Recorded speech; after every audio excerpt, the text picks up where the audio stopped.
আকাশে নানা রঙের বাহারি ঘুড়ির সমারোহ।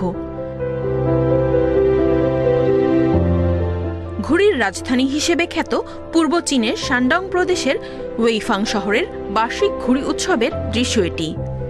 ছোট বড় নানা আকৃতির আকর্ষণীয় ঘুড়ি দেখতে উৎসবে ভিড় করেন হাজারো দর্শনার্থী।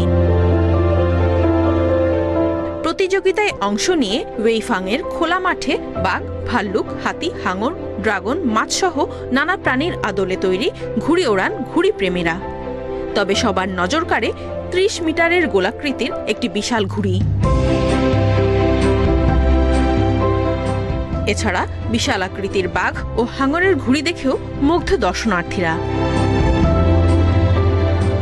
এবছর ঘুড়ি ওড়ানোর প্রতিযোগিতায় অংশ নেয় ৫১টি দেশের ২৫৭টি দল। ঘুড়ি প্রতিযোগিতার পাশাপাশি এই উৎসবে সাংস্কৃতিক প্রদর্শনী, ক্রীড়া প্রতিযোগিতা, পর্যটন প্রচার, ব্যবসায়িক বিনিময় সহ মোট ৫৬টি ইভেন্ট অনুষ্ঠিত হয়। ১৯৮৪ সালের ১ এপ্রিল প্রথমবার ওয়েইফাংয়ে আন্তর্জাতিক ঘুড়ি উৎসব অনুষ্ঠিত হয়েছিল।